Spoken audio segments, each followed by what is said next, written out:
fourth round of Fanatec GT's 5-round European Sprint Series brings a 27-car field to Misano on Italy's Adriatic coast. The championship battle sees the leaders separated by just half a point. Team WRT's Charles Weerts and Dries van Tor have won 5 of the past 6 races at the circuit. Marco Simoncelli in their Audi, but Raffaele Marcello and Timo Bogoslawski had 3 wins this year in their Acodis ASP Mercedes to the Belgian pair's 2, so it's all to play for. Italian pairing Mattia Drudi and Luca Giotto have impressed in their Trezor by Car Collection Audi, but Giotto has COVID and is replaced this weekend by 16-year-old Lorenzo Patrese, and they're hoping that they can improve on Drudi's 5th place at Magny-Cours, their best result this year, and perhaps even take a podium. This weekend to get, I think, our maiden podium, we need to be really consistent. I think we did quite a good job this year so far. We've been really consistent. We always missed something to be in the top 3. I think we showed great performance, both me, Luca, Lorenzo here with me this weekend. We just need to execute everything perfectly. We showed already that we can be there in qualifying. We have a good race pace. We have always nice freedom. We just have to do everything together. Obviously, it's my first sprint race. It's also my first year in GT racing, so it's quite a bit of a change from last year. I'm finding the sprint format pretty good. The races are short but very intense, and yeah, we'll see how I will get on this weekend. Valentino Rossi will be adding thousands to the ranks of spectators in his home country, where his fans will be sure to cheer his every move as he and his teammate Frederik Vervisch look to improve on their season best finish so far of 8th place at Brands Hatch. The level is very high, and we have a lot of drivers that are so fast, and also these cars are different to drive, especially because you need to use a different line, because more or less you are always out of the track, so you have to cut a lot inside, to go a lot outside, and for me, for my experience, comparing with the bike, is like a different track, you know. So it's not easy about this, but I need to learn. I need to improve. My car is very good. I am in a good team, also with the good teammates that can teach me a lot, and we see. Dynamic Motorsports Porsches have yet to shine in this year's sprint races, but Giorgio Roda will be hoping he can end that here at Misano. For me, it's like my home race because we raced in Imola, so in Italy for the first race in Endurance, but for the sprint it's the only track in Italy, so it's like a home race. So I would say that I know Misano really well. I've done the Italian GT here and actually won the race in 2020, and I'm really happy to be here. It's one of my favorite tracks in Italy. So. A new entry for this race on Imperiale Racing's home ground brings a Lamborghini Huracan for Italian racer Alberto Di Folco and teammate Albert Cosco. Yeah, it is the home race for me. I'm Italian, and for sure it's easier for me compared to the others. I have pole position here before in Misano, so for sure we have. I have a little bit more experience, so we will see. I know WRT, all the other teams are really strong, also the lineup, but you know, Imperiale is getting very good, and also with the help of Lamborghini, we'll be there soon. Rome-born Eddie Cheever knows Misano well from his days of racing in Formula 3 and GT, and he won here in Pro-Am class, but that was in a Ferrari, and this year he's sharing a Mercedes. It's a home race for me, obviously with Valentino Rossi living, I think, really next door. It's going to be, I hope, amazing with a lot of fans, because Italian fans are one of the best in the world. It's going to be a really hot race. I really like the track. It's very easy to lose 2-3 tenths a lap, and that makes a humongous difference since we're all so close. So yeah, cross fingers, it's going to be a good one. Cedric Spirazzuoli is all alone at the head of the Pro-Am points table after AF Corsa teammate Ugo Delacour missed the race at Zandvoort, but Delacour is sure there'll be a really serious challenge here on the Twist of Misano. I couldn't race last weekend, so Cedric raced with Stefano, and they got a nice win, and he made some march from to the championship, and now we hope to reproduce the same thing this weekend, even if there is more competition because there is a new car, so yeah, we have good hope. So my favorite part of the circuit is Sector 3, because I really like the flow you have to get, and with the banking thing, and when you get it, it feels really nice. Fanatec GT Sprint Pro-Am champions together in 2019, Andrea Bertolini and Louis Machiels have yet to take a class win together this year in their AF Corsa Ferrari, but we're winners here in 2020, so start with great expectations at Misano. You know, the weather is beautiful, we are close to the sea, and of course Valentino as well is here. You can imagine how many people they will come tomorrow. Yeah, it's good. I enjoy. I did many kilometers here for testing, and yeah, I like a lot. And yeah, the point is that it's so important and crucial, the qualifying, because it's not relatively easy to overtake other cars. So we will see, but the battle, it will be always like on top. So let's explain how the Sprint Cup works. There are 5 rounds of the Fanatec GT Sprint Series this season, with a pair of races at each. Each of these lasts an hour apiece, and each car is shared by 2 drivers who swap over in the mandatory pit stop that must be made in the pit stop window between 25 and 35 minutes into the race. As well as the drivers, all 4 tyres must be changed, and vitally, there is no minimum pit stop time, so a well-drilled crew can really help its drivers gain time and perhaps even a position or 2. All the cars are run to GT3 regulations, with the field divided into 3 classes by driver grading. The Pro class is packed with manufacturer-backed drivers, and race winners are most likely to come from here. The Silver Cup is for younger, up-and-coming drivers with less experience. And then there's Pro-Am, which is just that, an amateur driver partnered with a pro. This weekend there will be 27 cars on the grid from 6 manufacturers. Audi, Ferrari, Lamborghini, McLaren, Mercedes and Porsche, all aiming to be first after 60 minutes of high-octane action in the heat of Misano. Let's take a look at the points, combined after the opening 2 endurance round and 3 sprint rounds. And at the moment, coming into Misano, it's Mercedes leading the way.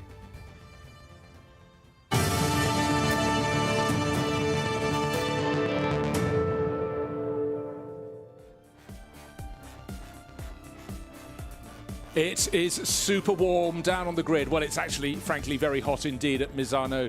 The grid is packed, 27 cars down there. The drivers, the teams, all milling around. And we'll go down very shortly to have some interviews at the front of the grid. A heat haze all around, John Watson. It's going to be super hot out there.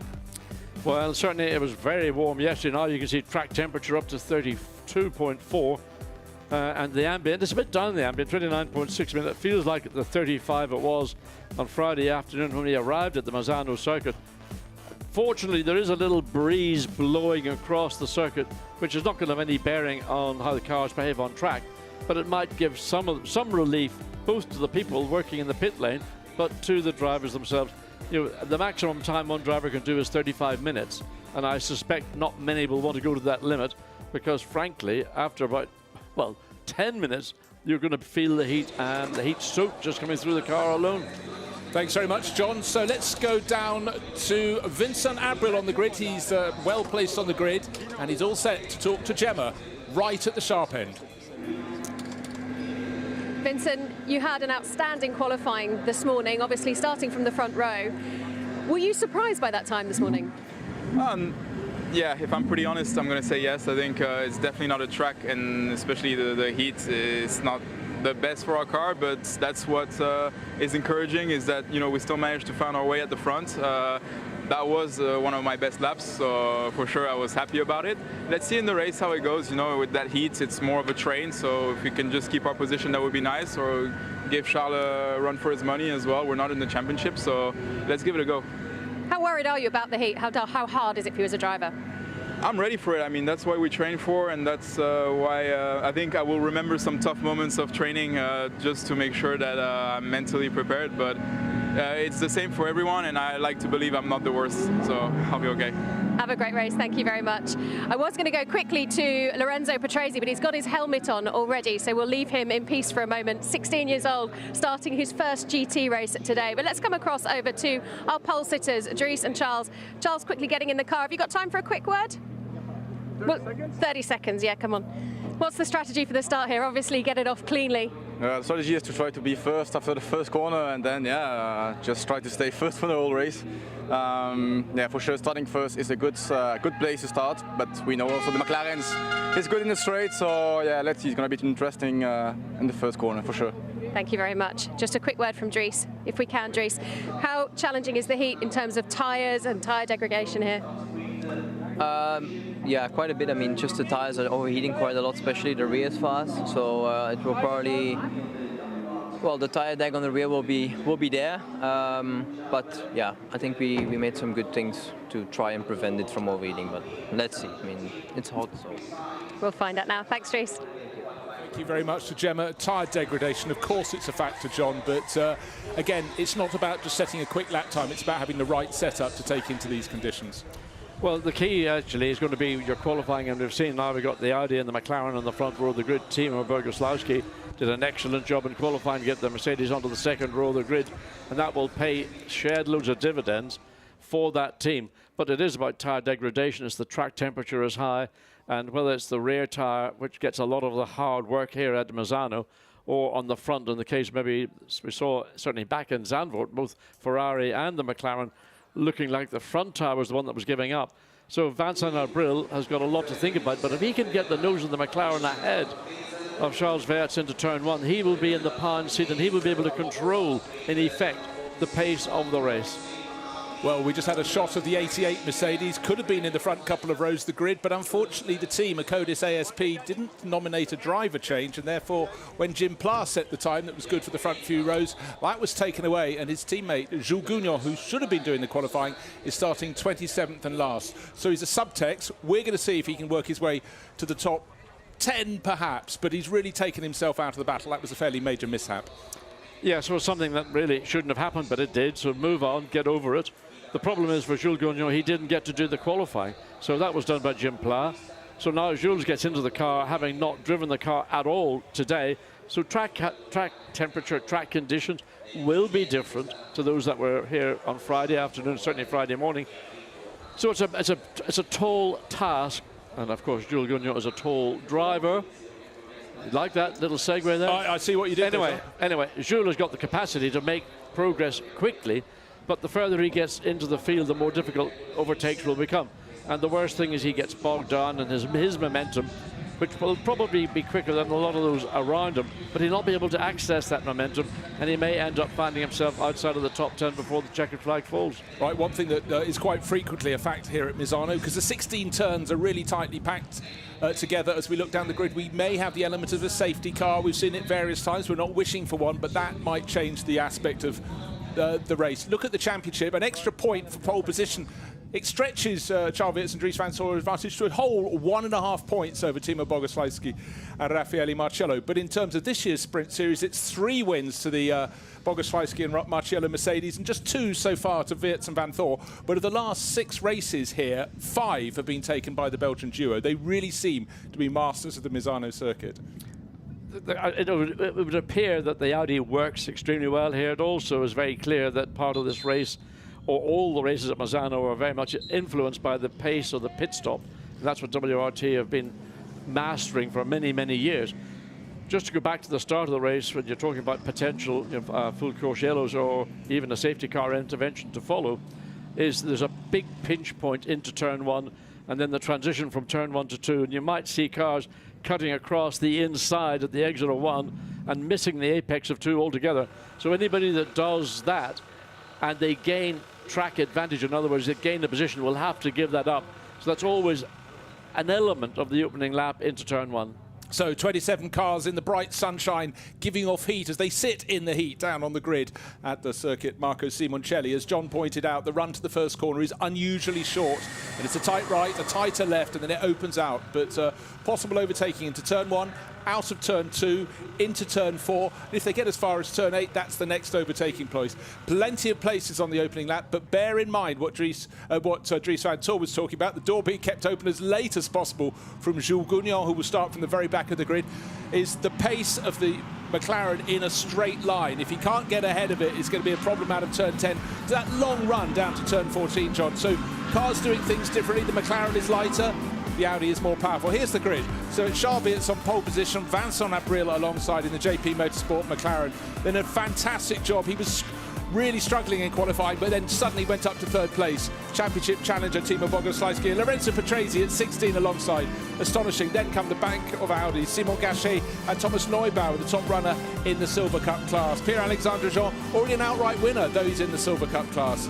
Nicolas Baer Jean-Baptiste Simonau, they form the 5th row. Peter Schothaus, yet another Audi. And then Sky Tempesta Racing, not in a Ferrari anymore, but a Mercedes, finding their form. Alex Arca and Casper Stevenson, so young guns together on row number 7. Valentino Rossi, Valle, the 46 flags waving all around the circuits with Igor Volilko. Matteo Di Gusto making his debut in the series, starts 17th for LP Racing. Adrian Delina alongside. Then Miguel Ramos, top runner in the Pro-Am Cup, starts 19th. Giorgio Roda looking for a good result on home ground. The second of the McLarens from JP Motorsport in 21st. Ugo Delacour, AF Corsa Ferrari, immediately ahead of a sister car. That's in the Pro-Am Cup of Louis Michels with Victor Maldonado starting 23rd. Alberto Di Falco as Imperiale Racing starts 25th. Expect improvement from him. Danny Crowson with no time allowed. Jules Gounon at the very back, looking to make a charge. Let's see how he fares. But John, it's all eyes on the front of the grid. Those first 3 cars. Charles Weerts, Vincent Abril and Timo Bogoslawski, with the wild card being Lorenzo Patrese, 16-year-old and starting 4th. Well, for Lorenzo Patrese, I mean, he's not unfamiliar with these rolling starts, but of course he knows he's now in the big league and he's carrying a large responsibility, so he doesn't want to do anything that might be irrational. The race will be between the McLaren and the WRT. Already down into turn 1, Vincent Abril has got that little bit of advantage in straight line performance. Dries van Thor sitting back, and he's going to watch it within the WRT garage and hoping that his man, Charles Weerts, consolidates the benefit of that hard work in qualifying and takes that 32 Audi into the lead.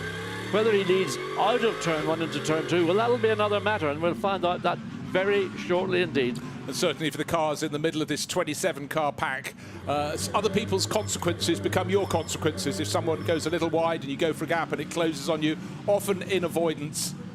And certainly it's all set here. That's Igor Volilko, the black and white Mercedes, running in the middle of the pack for a Colis ASP. Let's refresh our memory. On pole, Charles Weerts in the 32 Audi, alongside Vincent Abril, the 112 McLaren. Then Timo Bogoslawski and Lorenzo Patrese. 2 Audis in the top 4. It looks like an Audi circuit. Can the Mercedes or McLaren crews break the form? Here we go into turn 16. Then they'll get all eyes on the red lights on the starting gantry. There they are up ahead. 16 turns, just over 4 kilometres. The lights are going to go green. And then again, another quick flick like this morning's race, and straight into the lead goes Charles Weerts. That's the first battle won for him. Looks as though Bogoslawski might try and go up the inside of Abril. Doesn't quite make it work into turn 1. Neat and tidy, 1 car delayed in the middle order, but up front, all looking pretty clean and tidy. It was one of the Attempto Audis that lost momentum, but nice clean start there by the front row starters. Looks like a good start from Pierre-Alexandre Jean. I guess he's gained a place possibly already, being challenged up the inside by it, and he's gone round the outside of Patrese.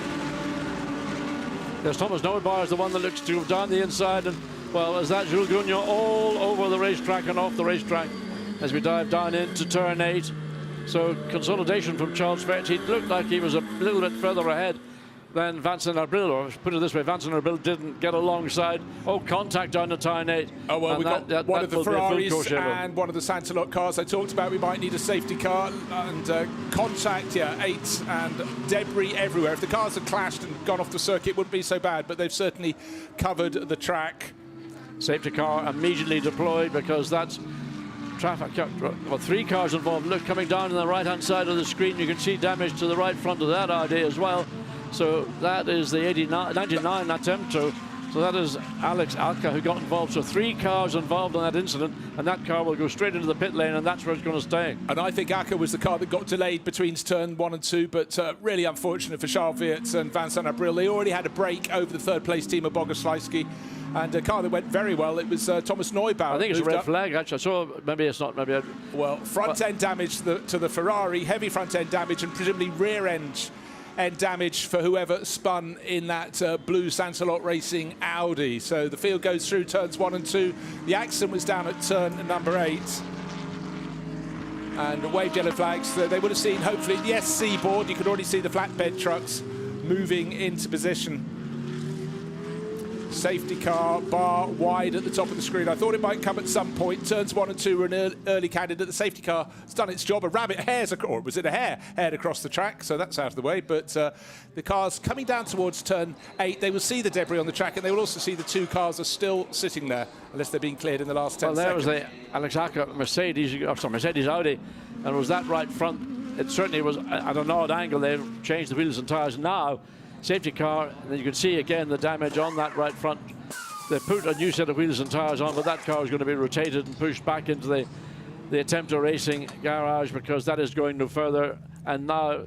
Okay, I've identified the cars. It's Ugo Delacour in the 21 AF Corsa Ferrari. We heard from him in an interview before the start of the race. Aurélien Panis, who got caught out down there at turn 8. Maybe a replay will let us see what happened. It's the exit of turn 8 rather than a move that happened on the way in. So maybe there was a spinner and the other one went into Well, I don't know. Certainly there were 3 cars involved. There's the third of the 3 cars, but the Ferrari has got very heavy front end on the right front of the car. You can see now being craned away, and the track will be covered in the remains of carbon fibre bodywork, and we wait to see what the other Audi is, how much damage is to it. It'll probably, hopefully, not be as severe as we see on board the Ferrari, but in the meantime, on to lap 2, and of course under safety car conditions, running luckily at a reasonably good lick around every part of the racetrack except through turn 8, where everybody has to slow down and single file past the scene of the incident. The people who gained on that opening lap were Thomas Neubauer, moved from 6th up to 4th, and Pierre-Alexandre Jean 7 up to 5th. Unfortunately, going backwards with Simon Gachet and Lorenzo Petresi, but only as far as 6th and 7th, with Peter Schotthorst, Jean-Baptiste Simonard and Nicolas Baer in a gaggle of Audis. We've got 7 Audis in the top 10 positions. We said it was an Audi track, but of course we have had the mishap. We have got the safety car. The clock continues to run. 56 minutes remain in this race. So slowly down into turn 1, then they cut back to the left through turn 2. Normally, when there's an incident, it would happen on that opening lap into turn 1, 2, or possibly through 3. But this time, and Sky Tempesta's coming in, so what is the problem? Have they picked up? I mean, one of the things that'll happen is with all the carbon fibre on the racetrack, it's quite easy to pick up a cut-down tyre. So the car is having wheels, tyres changed. Yep, so that inevitably you'll get some. So the unfortunate person was Eddie Cheever aboard the Sky Tempesta Racing Mercedes, and they've been class winners here before. They're running now in the Silver Cup as they get more serious. Pro-Am a few years ago, but in a Ferrari, but now stepping up. And for Cheever, such a frustration. He will get on the back of the pack if he goes quite quickly behind the safety car, have to do it all over again. And Jules Gounon, who we saw starting at the back of the field, John, we saw him coming out of turn 6 on the grass, beyond the curb, and way out. Clearly someone slightly slower obstructed him and he had to react, but last of the cars that are running in a straight line. In fact, he's now gone ahead of Valentino Rossi. So what's happening with Rossi? Has he dived into the pits? No, he's okay. So I suppose that one could say the only advantage that Jules Gounon will have is that this will be a single line restart. The downside is by the time he gets to get across the start-finish line, the leaders will be almost coming through turn 7 and 8. That will be the extent of the distance between the front and the back of this field. So it's going to be a long afternoon for this car driver combination. There is Jules Gounon, and he'll be wondering why was that paperwork not submitted in time to let me do the qualifying and not end up having to jump on a car which I haven't driven since Friday and not even sat in until I got here for the race this afternoon. Yeah, maybe someone pressed send and it didn't send, but it didn't happen for them. Right, I just suddenly went to note the fact I was looking for Rossi. Don't worry, fans, he's not out. He's in 13th position. Oh, this is a fantastic rear shot from Timo Boguslavski. Running in 3rd. We were worried in qualifying the championship challenger wouldn't be up there. But there he is. He was running 13th for an age, and we thought you have to be in the top 10, have to be in the top 6 really to have a chance here, but qualifying 3rd late on. Let's have a look at the start. It was nice and clean from our pole man, Vincent Abril. Rear shot shows the field down into turn 1. So turn 1 coming up slightly dusty, but went through in the right order. Look at the right-hand side of the screen, John. Vincent Abril made a good initial start, but not enough, and he just thought immediately, I've got to get across on the Mercedes and block it. Did just that across. Yeah, Charles Verts had the advantage from being on pole, a shorter run down into turn 1. And again, you see 87 running, in fact, a number of cars running across the inside, but getting back onto the racetrack and not gaining any significant advantage. I did notice that the 2 cars that clashed were actually Attempto Audi teammates, and of course we had one coming back with bodily damage, but I think that happened a little further back. Now let's ride on board at the start with Pierre-Alexandre Jean. It's very busy now. This is the view for Eddie Cheever, waiting for those lights to go green. Finally they do. He gets the power down in the Mercedes and gains at least 1 row's worth of position. So down into turn 8 we come. Okay, the Sky Tempesta car spun the Audi around, and then the Ferrari clearly going to come into the back of it any second now. Oh, that was a heavy impact for Ugo Delacourt. Nowhere left to go, and you can see the debris everywhere. So take a look. That's Eddie Cheever going up the inside, spinning Aurelien Panis around. Cars scattering over the outside of the circuit. At this point, that Audi is sitting backwards in the track, and there was the impact. So the safety car will be in this lap. They've been very quick, but they have to be thoroughly thorough in so many ways, John, just to make sure that all that debris is cleared up. And maybe it wasn't from running over debris, it was from the contact. It was from the contact. But fundamentally, there will be a load of very fine carbon fibre shards. So that was an incident kicked off by Eddie Cheever. And then the knock-on effect took out the second Audi and, more importantly, the innocent Ferrari, who blindsided. But here we go. Race back underway and are going to lap 4. Right, now let's see what can happen. Charles Wirtz, all the drivers have been trying to keep heat in the tyres. There's plenty of heat in their cockpits.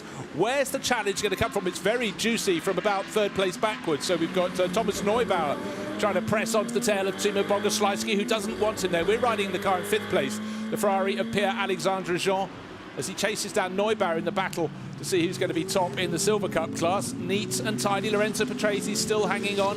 He's got Simon Gachet, his teammate, just in front. The 2 Audis from Tracer by Car Collection, much neater. And of course, always, John, after a safety car, they're 1 by 1 rather than 2 by 2 through the first few corners. I mean, looking down the inside, just having a go, Thomas Neubauer looking at Timo Bogoslawski in the 89 Mercedes side by side. This is where things can get a little bit tense because the car on the inside is going to run up the racetrack. The car on the outside really hasn't got nowhere else to go but the off racetrack line and up into another position. So that's the 33. Yeah. 26. So just a small manoeuvre. That's Simonar and Nicolas Bayard swapping positions.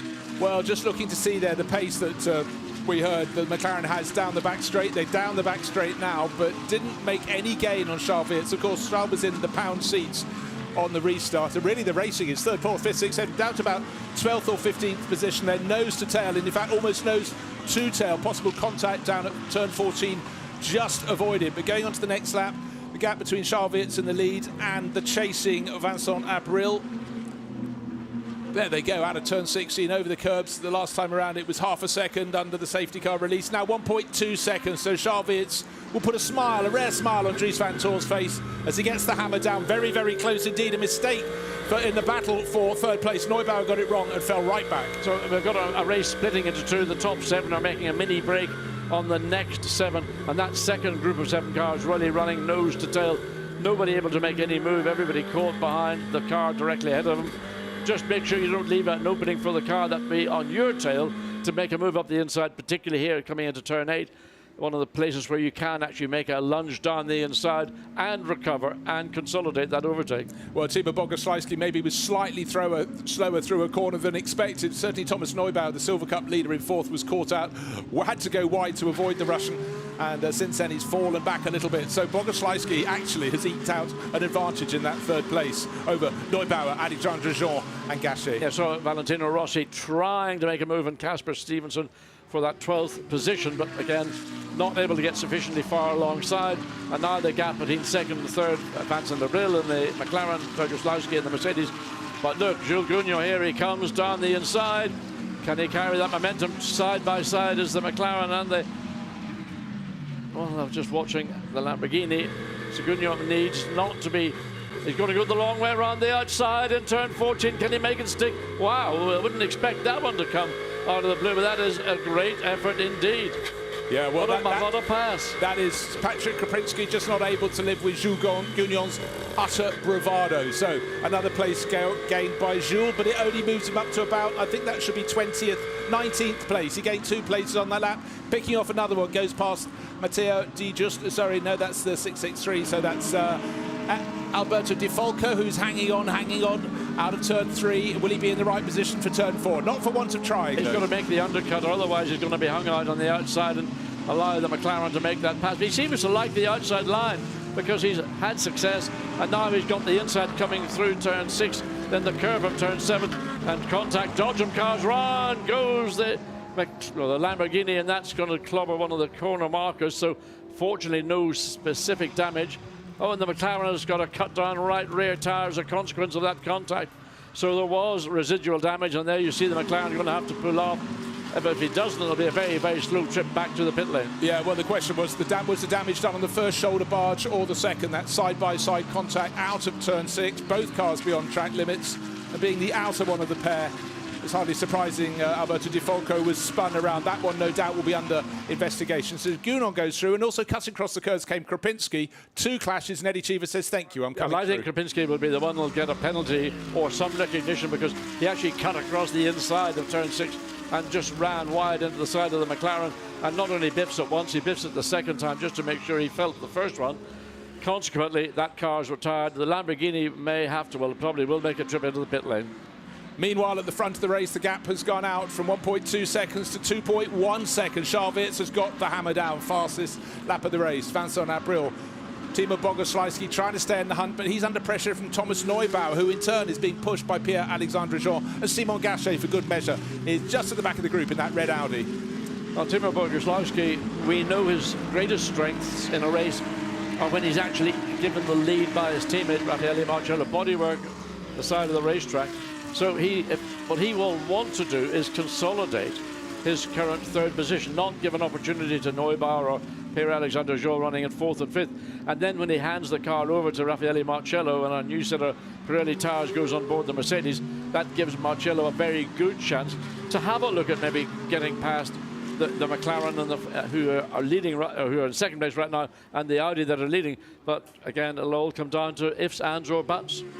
A one poor exit from turn 10, allowing the car behind to get into your slipstream, to go through the kinks at turn 11, turn 12, and the one at 13. And certainly right now, Thomas Neubauer is doing his all, I was going to say, to hold back Pierre-Alexandre Jean, but actually Pierre-Alexandre Jean has now fallen into the grasp of Simon Gachet, and in turn now he's not being attacked by Pierre-Alexandre Jean. Thomas Neubauer is now the bad news for the 89 Mercedes crew, because he's right on the tail of Timo Bogoslawski, no longer just fighting to hold on to 4th place, he's now challenging for 3rd. You can see them coming down. Right hand side of the screen is the McLaren in 2nd place, Vincent Abril, then comes Timo Bogoslawski, the blue node Mercedes, and et al, I think we can say. Simon Gachet is really on a charge now. Yeah, well, like I was saying, what do you call him, Neubauer.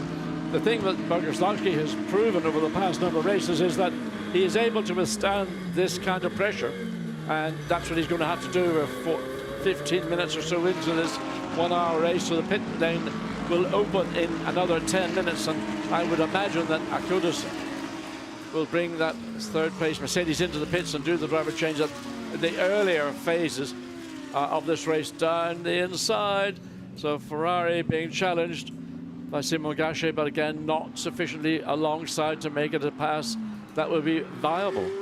Well, Gachet has been racing Audis for a very, very long time indeed. Great French driver. Pierre-Alexandre Jean for years in GT4. Still a young gun, very young indeed, but what really is impressing me is the driver in 7th place overall. Lorenzo Patrese, he's done a couple of endurance rounds. Last year, his only year in car racing, he was racing Italian Formula 4. So he knows this circuit, but he's lapping just 1.5 seconds behind Simon Gachet, and probably will start to close in as Gachet battles with Jean there in the background of the shot. Now let's take a look. Race Vision powered by AWS. Top speed into turn 9. Charles Wirtz, race leader by a sizable margin, 3 kilometers an hour. That's a biggie, John. Yes, and following the Ferrari and then the Mercedes Gounon. So that's I mean, 3 kilometers per hour doesn't sound very much, but when you manage how closely these cars operate under the balance of performance, then that is an advantage. But look, Gachet all over the back of Pierre-Alexandre Jean in the Ferrari running. This is a battle for 5th place. Gachet really trying to give Pierre-Alexandre Jean a good working over, and going to make sure that the Ferrari driver will be looking in the mirrors on either side of the car, or maybe in the case of the Ferrari, they've got a little video screen rather than using the mirrors. But the Ferrari is good in certain parts of the racetrack, which enables the gap to stretch marginally.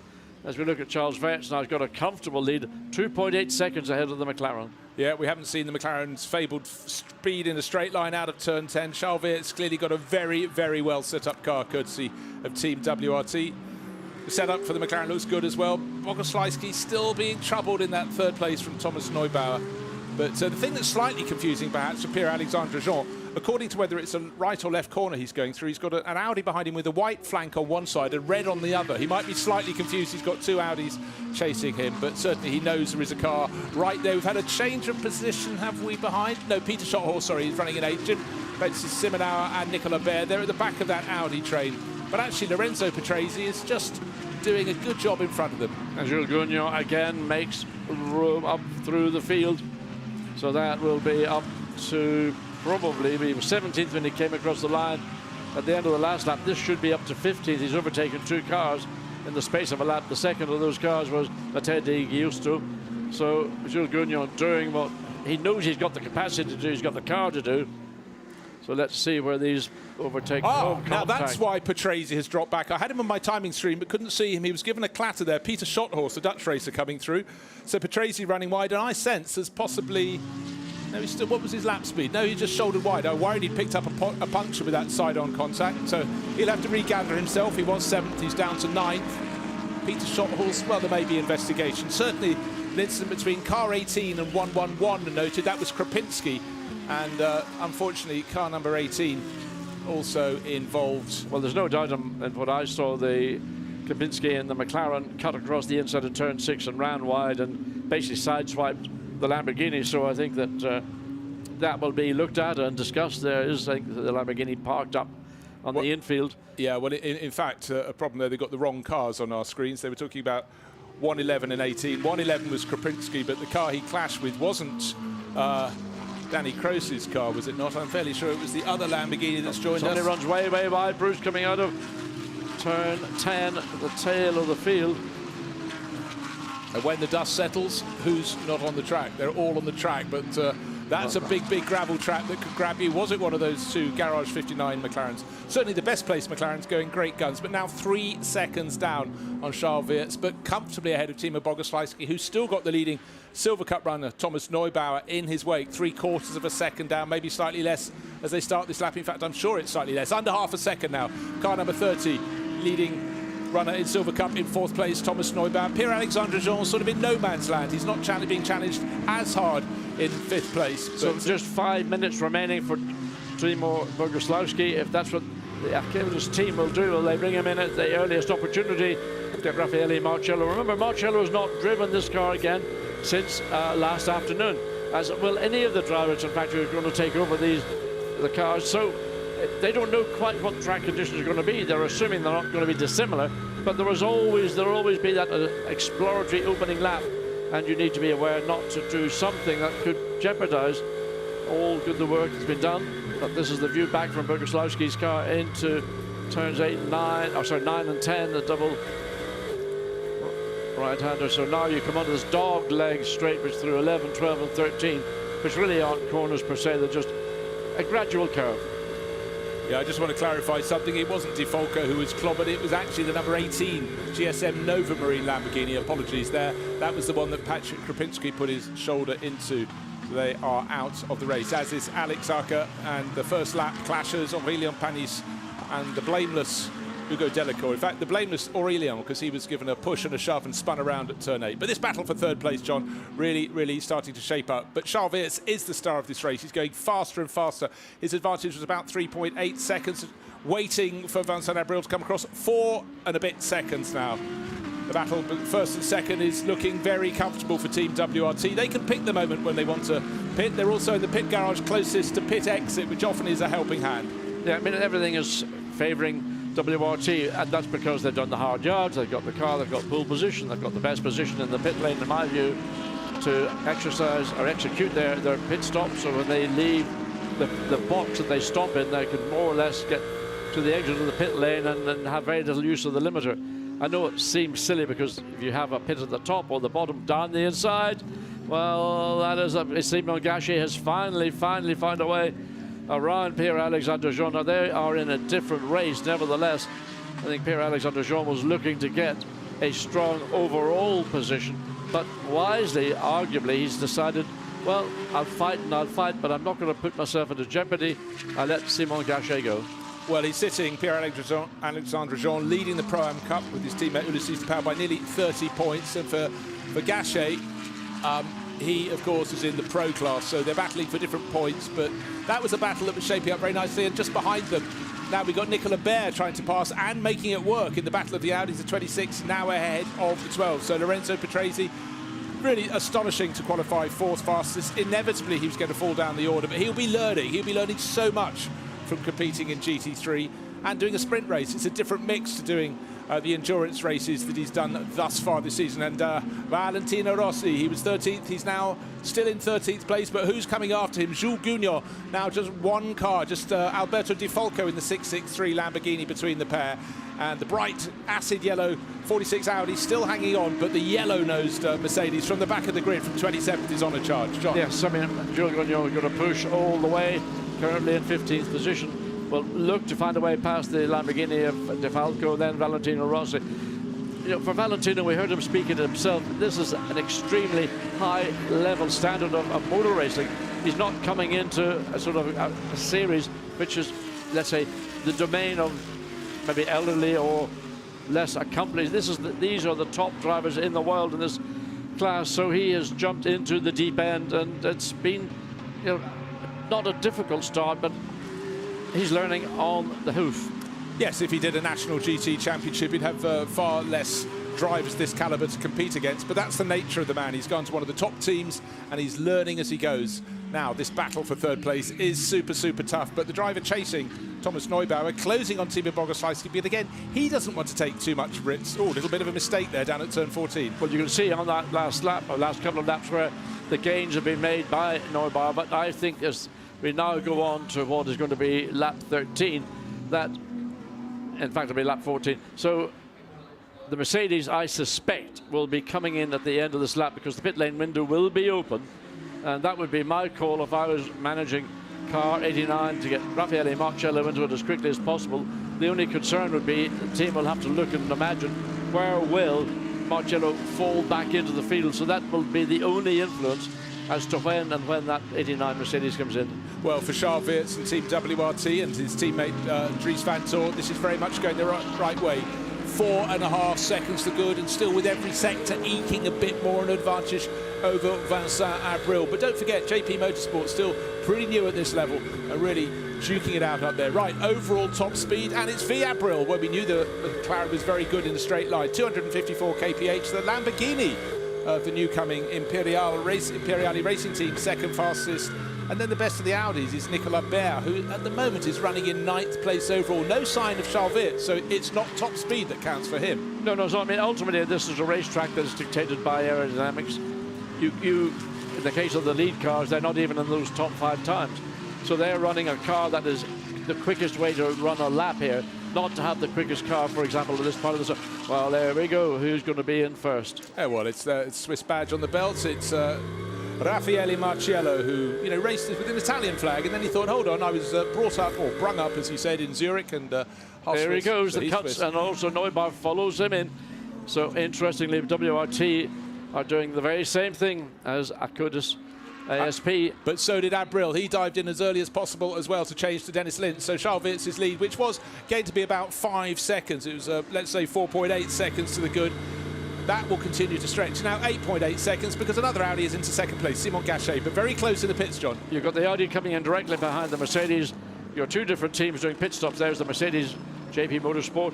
But if that Audi gets out ahead of the Mercedes, then that will be a much more challenging race for Raffaele Marcello to find a way around the Gulf sponsored, and that'll be Benjamin Goethe, maybe not as experienced as Thomas Neubauer, but nevertheless it's not easy, as you know, as you can see, finding a way around. And already Valentino Rossi has been caught up on this group of cars, not really able to make a wholehearted attempt to move down the inside. Had a little look going down the inside momentarily on Casper Stevenson, but no, he knew he couldn't make a stick. Now up the inside, no, even Jules Gugnon's got to be patient. Best chance is going to come now. Good exit out of turn 10 and put himself into a position to try and get close to the back of that Lamborghini of De Falco. Okay, the cars from third and fourth emerge in the same status order. quo, indeed. Status quo has been preserved, and the Ferrari that came in as well seems to be running fine, but no advantage gained. That was what was sought, but has not been found. So Charles Weerts now 8.6 seconds for good, but he's in the pits now, changing over to Dries van Tor. I'm surprised actually Rossi didn't pit earlier to hand over Fred Vervies. Maybe because he's on home ground, he's allowed to have the longer stint. The pit stop for JP Motorsport, handing over to Dennis Lin, 1 minute 18.4 seconds against the best we've seen so far, 1:05. So where did they lose all that amount of time? I mean, that's massive. There must have been a problem with a wheel nut or something, because you don't lose that level of time. Best time we've seen so far looks like Eddie Cheever with a 54.3. That is stunningly quick time. Where that one popped up from, don't really know. The Cheever time was probably just changing that front tyre. He had that immediate pit stop. Remember, he had punctured it on the, so it wasn't a regular pit stop with the driver change. But 1 minute 18, well picked up. They won't want to see that at JP Motorsport, because that second place looked pretty safe. And with Dennis Lin taking over from Vincent Abril, just the same sort of performance. But now Raffaele Marcello, he's going to go as hard as he can, as soon as he can, and he's flying. Yeah, but you have to watch now where Marcello will be on the racetrack, vis-a-vis where Dries van Tor comes out. We're looking to see where the Audi is. It probably has come out behind us, and that pit lane exit, there it is. So it has come out ahead, but it is now ahead of the second place, Acuda's ASP Mercedes. Yeah, just bear in mind, of course, that Dries van Tor's car with Charles Weerts had a lead of about 5 seconds over the best of the rest, and that was the McLaren. That was the McLaren, so it was even more back to that third place battle. So he had that comfortable cushion, and Team WRT is not a team that needs a cushion. How fast was their pit stop? 105. 105. That seems about the median. The best is actually Thomas Drouet at a 104. So 105, a low 105 is pretty much in the ballpark. But just on that first flying lap for Raffaele Marcello, he's already got a purple in Sector 1. So even though he's running and technically in third place a little on the road until we get the wash through, Fred Vervies back in the 46 runs wide and turn Just 8. look at the front left corner of that Audi. I sense the bodywork has been rubbing at certain points. Maybe my eyes. Oh, you're right. There's something under braking. You can see there's tyre rub on that. So that's not going to go very far. I'm sure Fred Vervies will have picked that up, because he's only just taken over the car. It's almost as though there's a ball of rubber that's stuck between wheel and wheel arch. Or is it bodywork going back? I can't see any bodywork being bent. I suspect that's bodywork rubbing on the outside shoulder of the left front tyre, but whatever it's doing is getting worse and worse. So if Fred Vervies doesn't voluntarily come in, I suspect that, well, look, you can see how wide he ran in turn 13 into 14. There's something clearly not right at the left front of the car. Whether that is a mechanical issue that's causing that, or whether it's a bodywork rub. So Vervies into the pits immediately, having just taken the car over. So frustrating, because theirs, I think, was one of the better pit stops. Fred Vervies, it was 1:11.5, so not one of the better pit stops. But that means that everyone else move up a position. Race leader Igor Volilko, by dint of not pitting. Jules Gounon from 27th up to second place. He'll be determined to stay out for another lap and chase down the sister car from Akodis ASP, but he's done what he needed to do. And just to go on to who's quickest right now, well, not this car. This is the lead car, in effect, will be very shortly. But in fact, Raffaele Marcello has set the fastest lap of the race to date, 1:32.4. So the gap between Van Thor and Marcello was just 6 seconds. 6 seconds, exactly. The timing and scoring screen doesn't really make a clear differential between a 6 and a 0. So 6 seconds. And again, Marcello, fastest speed in Sector 1, fastest speed in Sector 2. So pushing all the time to try and get that 6 seconds advantage to the 32 Audi, diminished as quickly as possible. So there is reference the pit stop time, 1 minute 5.5. That is absolutely fine. There was a lead of about 5 seconds over the 112 McLaren, but that's fallen way down the order. As John pointed out, their pit stop was about 13 seconds slower, so that you can imagine you could immediately shed about 6 positions or so. But the driver giving chase, setting fastest lap after fastest lap, getting close to qualifying pace is Raffaele Marcello, and their pit stop time just 0.2 of a second slower. So that's as even as can be. I think that was a good effort by both teams. They were doing it under the pressure of knowing that any little errors would cost them. But you can see just how much Marcello was pulled away from the Gulf-sponsored WRT Audi of Benjamin Goethe, who it will, in effect, when this is all as everybody has made their pit stops. In fact, on car 11, see if you've seen more. No, it's not. It's Christopher Haase, I beg your pardon, just catching up with the timing and scoring. So still 3 minutes to go before the pit stop window will be closed. Well, Jules Gounon still listed at the top of the time charts. He started 27th and last. He's got up to the front. He's proved a point. He's done some good overtaking manoeuvres. But, John, it was important.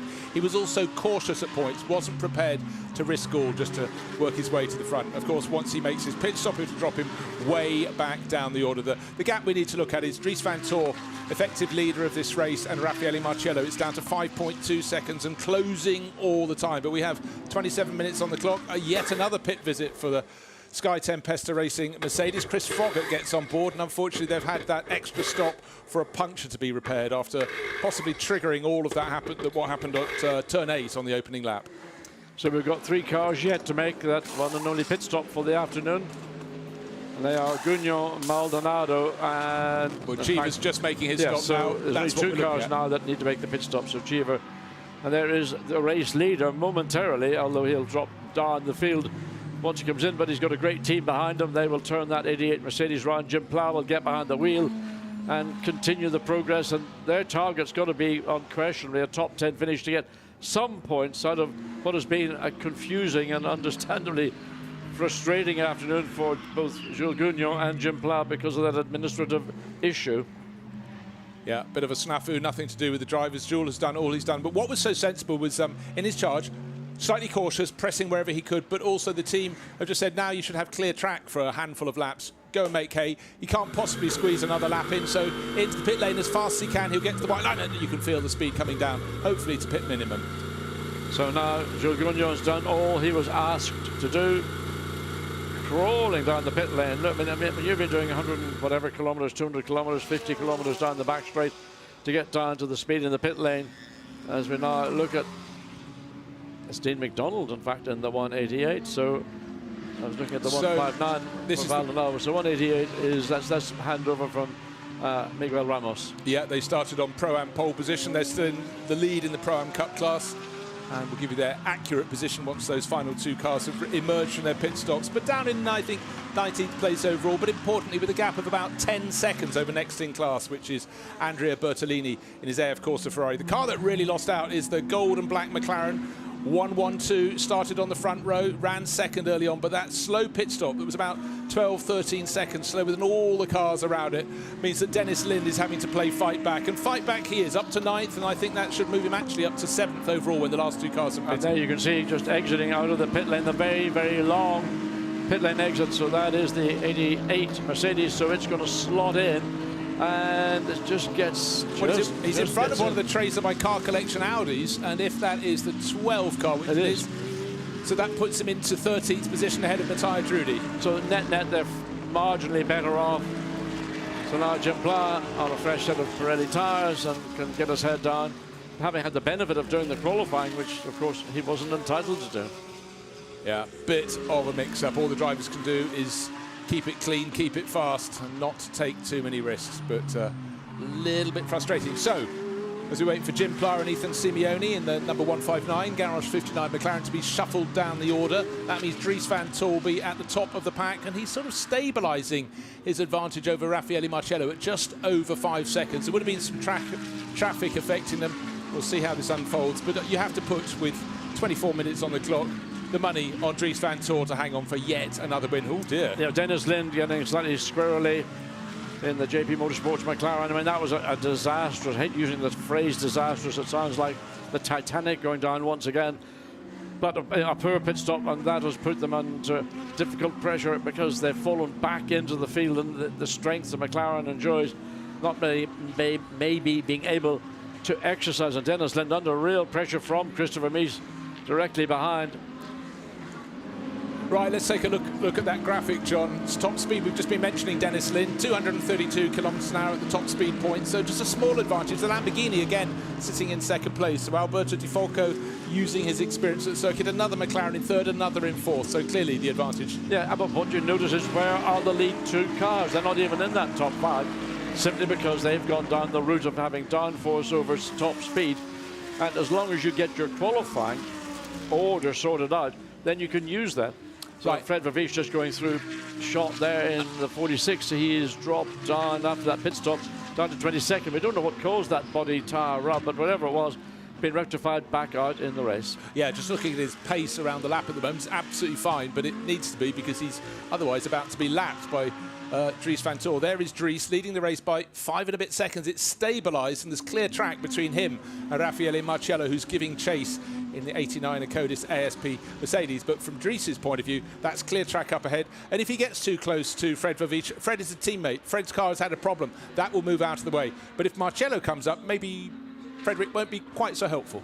I think that is always a ploy that a team could ask, but everything is very closely observed, and if a driver is seen to be deliberately inhibiting the progress of a car that's on in the battle for the lead, it's not going to be looked upon with any degree of consideration. So I think we'll find that that car will step aside pretty quickly.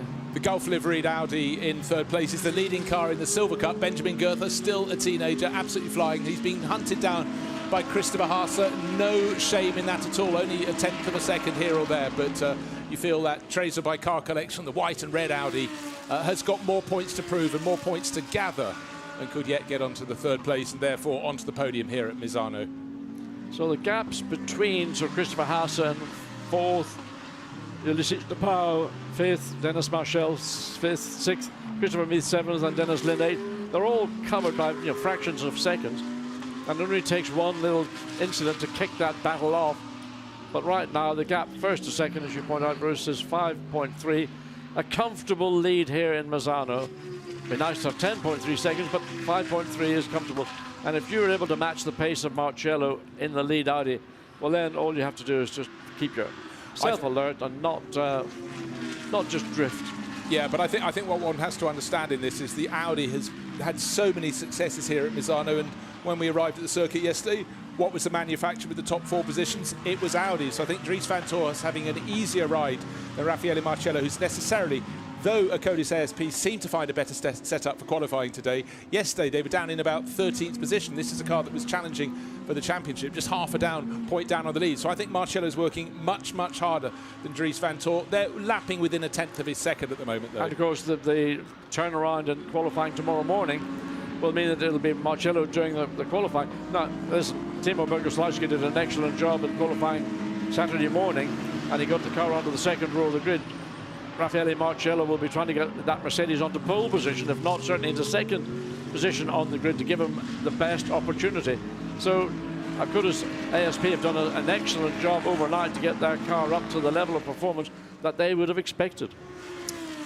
Well, really tight little battle. I just noticed Chris Meath down the inside. Well, that was coming for a long time, and Ulysses de Pauw is in the Silver Cup class. Didn't want to risk it, but the Audi up ahead, Christopher Haase, if you look at the right rear corner, the bodywork has been peeled out a little bit on the tail of that, so there has been a little bit of contact. Frequently that is the case at Misano.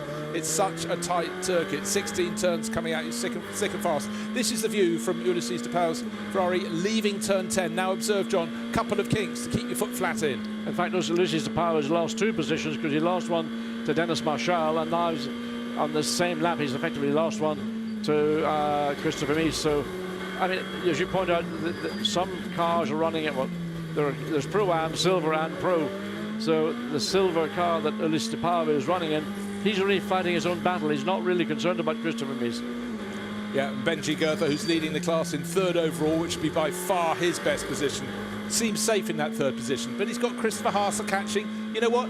If Haase comes up, if Haase presses, let him through. But the thought of being on the podium for the first time is clearly very, very tempting for Goethe. In fact, he's only had 2 top 10 finishes in 10th place, so this is by far the best performance for he and Thomas Neubauer. Well, on board with the Ferrari coming up into turn 4. And then it's a sort of 4 and 5 really blend into one corner. Then you've got the short run into the quick flick to the left at turn 6. As we see the 88 Jumpla Mercedes now into 11th place. Thomas Drouet directly ahead in the sister Mercedes, so I wonder how much of that will be an inter-team action to let the 88 get further up into the field, and then if he can find his way around Drouet, he will be into the top 10, and then it's Lucas Legere, and there you can see the front of the Ferrari and the damage done to that car. Yeah, very, very difficult for Ugo Delacour. Arrived in turn 8 with cars splintering off in all directions. Unfortunately, the one he was left facing was the tail end of Aurelien Panis's Audi. Now, just looking at this midfield battle, let's pick out the gold-nosed McLaren. There it is, turning into turn 11.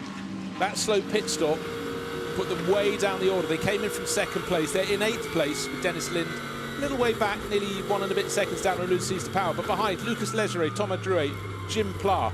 Those are teammates, of course, you point out. But Matteo Drudi taken over from Lorenzo Petresi. These are drivers that have pace, so this could be interesting remaining, what have we got, under 20 minutes? In fact, under 18 minutes. The clock continues to beat as fast as the lap times are churned out. So right now, it doesn't look as if anything is going to be handed down to both Drouet and to Jim Pla to engage in a little bit of team strategy. So Jim Pla closes up. It was into turn 1, turn 2. And there we are, the 46 is out. Now that was the damage we saw coming down the straight. And obviously, there may be a short-term fix, but nothing long-term, and that car's in the garage, out of the race. So for poor Fred Vervish, it seems he took over a car that, unless the problem happened as he left the pits, he already started with the problem after taking over from Valentino Rossi, and the problem was augmented, and that visit to the pits didn't work, and it's back in clearly for good. We don't know what the problem was with the 46. You never know. It could have been a loose wheel nut. I know all about that. Yeah, we'll get to that in a minute, John, because John had an exciting time, to put it mildly, into Moulcombe at Goodwood last weekend. But let's go down and find out the problem with the 46 crew, because Fred Vervish has been found in the garage at Team WRT. He's with Gemma. Fred, hugely disappointing. What actually happened to cause the damage on the car? Yeah, we're not sure 100%. I think something happened at the pit entry with Vale and another competitor, so we're not sure. But yeah, the damage was unfortunate, a bit too much to continue. We still could continue, but was not sure if we would have a puncture or we didn't have the performance. So we decided to stop, so to save the car for tomorrow. Thank you very much. No problem. Thank you. Yeah, I think that's probably the most sensible thing the team could have done there last time. That pit stop was knocking them all the way down through the field, so regroup, recover, and move on tomorrow. Tomorrow, Fred Vervish will do the qualifying, so that will give the car a very good chance of being slightly further up in the field than it was for the start of race 1. And then just look, explore, understand, and see where we can make improvements for Sunday. Yeah, so tricky, but so easy to have contact at the circuit. Marco Simoncelli, 6 turns limped in, and the car limping in is the Sky Tempesta Mercedes. This is not racing speed, more problems. Chris Froggatt took it over from Eddie Cheever. And that's down at turn 1 and turn 2. So he's obviously just gone past the pits, past the pit in. Let's have a look. He's accelerating into the final corner, or slowing the final corner. This is turn 16. Oh, crash, bang, wallop, and there's something on that right front doesn't seem correct. And he was already backing off, John, Yeah, we backed off, yeah. I mean, it occurred either on the entry into turn 16 or when he ran wide, and that was probably a tire deflating that caused that. So he was unfortunate to have he just gone past the pit lane entrance, and look at that, Dennis Lind all over the back of Ulysses de Pauw. So this is the battle right now for 7th place, and again, the pace the McLaren has got, Dennis Lind behind the wheel, you put those two elements together and you're going to have something pretty exciting in the closing 14 and a bit minutes. Yeah, well, what could have been if they'd had a better pit stop, but Ulysses de Pauw is now knowing all about that. McLaren is getting closer and closer. The Ferrari and the McLaren both very, very quick in a straight line, but when we've looked at the speed trap times and the top speed, it's been fabulous for McLaren. Yeah, but you can see on those last 3 laps how much time the McLaren has taken out of the Ferrari, but he gets into that zone where then that all goes neutral. So his momentum to get to the back of Ulysses de Pauw and the Ferrari, very powerful, very strong. Now he's right under the rear wing. Then his pace is being, as ever is the case, dictated by the car you're following. Well, let's talk about the gap between first and second. We mentioned it was 5.2 seconds, then 5.3. It's now 5.8 seconds. So Raffaele Marcello, push as he does, he's got no answer to the pace of Dries van Tor. And at this rate, Dries is heading, forget this, his 6th win in the last 7 runnings of an event here. Benjamin Goethe may be able to hang on to 3rd place. He's leading the Silver Cup. He doesn't need to fight the car behind, but wants desperately to finish on the podium. His best result so far this year, a 10th. He wants that 3rd place. But in the team, they know, hold on, you're running in the Silver Cup. You can let Christopher Haas through. Christopher has a good decade more experience in Audis than you do. And he's certainly hunting, but by small increments. He's got up close. Now he's got to find a passing move. But this is an international sort of Audi family battle. WRT on the one hand, and then Treasure by Car Collection. And so there's a load of status points up for grabs. So the Golf liveried WRT Audi does want to stay ahead of the red and white Tresor by car collection.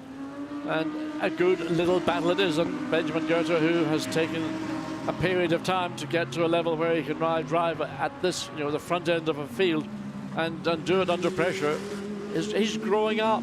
He's growing up. He's now 19, so again, it just emphasises how early he started. But he had the pace when he started, and now he's finding the form. This is a great experience for the young Dane, and certainly he's having the form and fortune. But for Sky Tempesta Racing, it's over and out. Chris Froggatt's had a very slow limp back to the pits, and disappointment for him. Ran wide. The car had already had contact on the first lap of the race. Repairs were made. The car dropped down the order. In fact, the safety car period allowed them to stay in the hunt. They got onto the back of the pack, worked their way forward. But for now, it's over and out on Saturday. So something in the right front of the car. We can't really see. That camera doesn't give us enough detail. But whatever it was caused Chris Froggatt to run very wide on the exit of 16. And at that point, he knew he had a problem. And there was nothing he could do. He'd missed the pit lane entrance.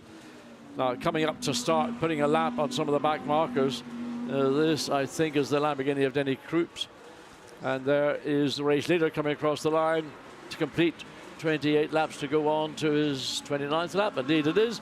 There's second place Mercedes, and that gap between the two was 5.8. It's going... It stays 5.8. Yeah, marginal gain. But looking at the body, at the angle of attack from Dries van Tor, he's not taking it easy at all. Maybe the easiest way to keep your concentration is attack. But on that last lap, he gained another 1/10 of a second. Benjamin Goethe still hanging on in third place to lead the Silver Cup, still being chased by the number 11 Audi. But Dries van Tor, though he's sitting on what, by his standards, is a comfortable cushion over Raffaele Marciello, he's taking no risks. Maybe in the final laps he can afford to back off a bit, but he's stretching all the time. And the car that was started by Jules Gounon, Jim Pla at the wheel, is not yet in the top 10, but one place away now. Thomas Drouet is racing on the road. He's not sort of stepping aside, letting Jim Pla go through. And of course, an identical performance in the two cars, probably both drivers very similarly matched in ability and speed terms. So Jim Pla's finding himself now with you might call a moving roadblock directly ahead of him, and it happens to be from the same brand. Well, exciting stuff. It's nip and tuck. You have to probe and push and feint and then see what comes about. But the danger car is this 12, Matteo Drudi, because Drudi is really and seriously quick. So he'll be looking for a way around, and just following behind Drouet, you've got the first of the Porsches, Christian Engelhardt, in 13th position. He's also going to have a sniff of what's going on. He'll want a bit of the action. Well, he certainly will, because it's not been an easy season for the Damick Motorsport Porsches. In fact, Engelhardt's best finish was a 6th place in the second race at Zandvoort, but otherwise always outside the top 10. So he's got a point to earn and a point to prove. So Froggatt out of the race, Fred Verviche out of the race, Patrick Krapinski out of the race, Danny Cruz out of the race, Alex Arca out of the race, and Hugo Delacour, Aurélien Panis did not complete a lap. These three cars, we're just watching them coming into these penultimate corners now, are all, in fact, Jeff, they can get back onto the tail of the Thomas Drouet and the 87 Acutis Mercedes. There you can see 4 cars more or less directly in line, and which of the 4 is going to be the quickest one at the minute? Drouet gets into turn 1 ahead, but I think Christian Engelhardt looking to line up on Matteo Drudi, who's looking to line up on the back of Jim Pla, who's allowing the Drouet Mercedes just to pull away a little bit, just out of turn 2, up into 3, into 4 now. So it's sort of seesaws basically.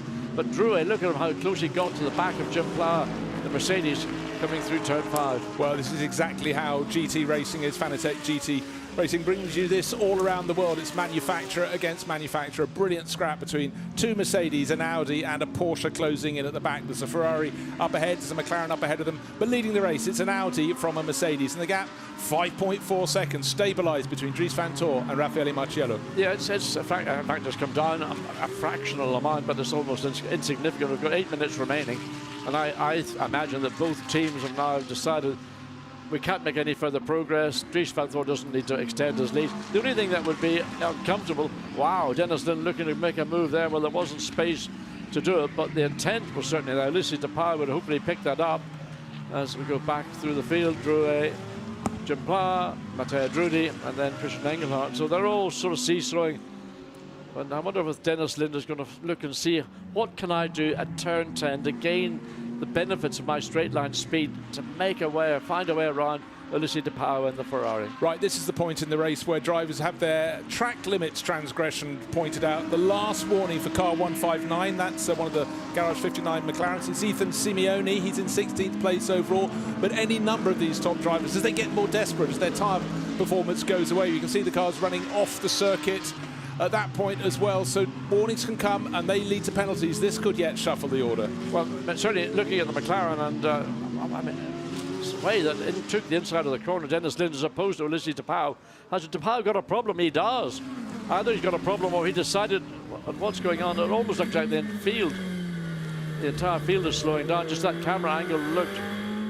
Yeah, it was really foreshortening, distorted the speed that we had been seeing. But going through turn 6, much tighter line taken by the McLaren driver, Dennis Lind. And maybe at that point, maybe just slightly distracted. Ulisses de Pauw ran a little wide, but is he losing more places? Well, I noticed it in turn 4 as well. The Ferrari did not look to be quite as au point as it had been on previous laps. Now, Ferrari under pressure from the 26 of Lucas. That's Lucas Lesre, the Swiss driver who stepped in this weekend to join the Sansalot crew, pushing very hard indeed.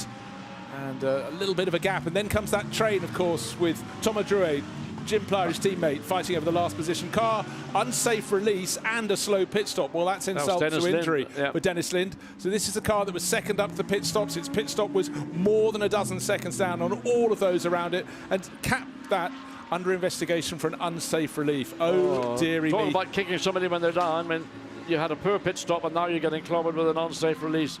Well, an unsafe release is a 10-second penalty will be added to the car's race time. 10 seconds, that would drop him down behind, I think, possibly even Albert Costa in the 663 Lamborghini from Imperiale Racing. All Dennis can do is just press on, do what he can in the remaining 6 minutes of this race. But it does mean the Gounon Plyer car is now up into the points. They won't be satisfied with 10th, but starting 27th, it's not too bad. Out front, though, Dries Van Tor, 5.7 seconds to good over Raffaele Marcello. And a challenge for that 6th place. And Ulisses de Pauw, there is something wrong with that There's Ferrari. something not right with the Ferrari, because, I mean, again, you can see Ulisses de Pauw is having to be very defensive into turn 8. He got overtaken there 1 lap ago, and I just think the grip the Ferrari has vanished because it happened very quickly. So nothing that Ulisses de Pauw has been able to do to consolidate his positions, and he's lost 2 positions in the space of 2 laps. So on board with the Ferrari drivers is through this dog leg to the right, flat out. It doesn't even register on the driver's mind. Now down into the beginning of that tighter section, 13, and then into turn 14. Easy to run over wide on the left hand, but get the nose back in, make your apexes, then cut back again for turn 15. Used to be a big gap just on the inside of the corner, but that's all been rectified. So here's the battle that's continuing with Drouet for 10th and Jim Plyer for 11th. Well, Jim Plyer, of course, that 10 seconds being added to Dennis Lind's time at the end of the race. It's really a battle for 9th and 10th, but down to the first corner. And they too are catching the Ferrari. Ulisses de Pauw, I'm afraid, is going to be a sitting duck. He's got 5 minutes to defend his position. But just remember, not so long ago, he was running in 5th place. He's down now to 9th. I think in an instant, he'll be 10th, 11th, 12th, as I expect we'll have Thomas Drouet, Jim Plyer and Matthias Drudy, and possibly Christian Engelhardt, who's right on the tail of that group, going past as well. But Dries Van Tor, powering clear, coming past, lapping the Lamborghini, comes the driver in 2nd place, Raffaele Marcello. There is nothing he can do. The gap stays 5.7 seconds between 1st and 2nd. And I suppose one might say good driving from Danny Kreis in the Lamborghini, because he's not inhibited the pace of the lead car or the 2nd place car, and everybody gets through. Yep, did what he had to do. Luckily for him, no other cars around him, kept out of the way. Looking for changes. Dennis Marshall is now starting to press. Well, he's got a long margin to Christopher Haase, but he's dropping Christopher Mies. That's important to try and get 5th place for Attempto Racing. Still leading the Silver Cup class, still in 3rd overall, still being pressed by Christopher Haase. Benji Goethe gaining experience. Can he hold on to take a first ever podium at this level? Down to turn 1, slots it in, no challenge from behind from Christopher Haase. Haase will be looking and getting a message from his crew saying 2 more laps to go, or whatever it turns out to be. This one and probably 2 more. Looking for a gap, but the gap has not been offered as yet by the Rothko liveried Audi in that 3rd place. No, and that's just 3.5 minutes of this race winning car 89 black, quite disrespecting track limits. So that's Jim Plyer. No, it's Marcello. Right, Marcello. 88 is the Jim Plyer. 89. So Raffaele Marcello, the gap has gone up to just a fraction over 6 seconds, and there we are on board with the Italian, and he's been pinged for track limit abuses. So you can see as he comes out of the exit of turn 10, he runs to the limit. I don't know where, probably, well, maybe it was down at the very end of the straight where cars have the habit of using maybe more of the racetrack than is intended. But from Marcello's point of view, he's 6 and a bit seconds now down on Dries van Tor. The last lap, not a good one for him, but he's got a 9-second advantage over Benjamin Goethe in third place, so he can afford to keep it clean and tidy. It's not going to get him into the lead of the race. It's not going to drop him back into third position. This cluster of cars has got another one in it, because behind Jim Plar in 11th place, Matthias Drudy, Christian Engelhardt, and now Albert Costa in the 663 Imperiale Racing Lamborghini has joined the back. Oh, it's getting serious in the battle for third place. Silver Cup leader way, way wide. Benji Goethe is now feeling the pressure. And Christopher Hasse is looking one way and the other, dives down the inside. No, he can't make it work because Goethe is on the race line. He can break that a little bit later, and there would have been a high risk. No reward overtake by Christopher Hasse. Too long in the tooth, too many years behind the wheels of an Audi to recognise that. Would have been definitely a contact, and I don't think it would have been a winner out of either of them. No, certainly not, but you can see that performance dropping away for Benjamin Goethe, the 19-year-old Dane.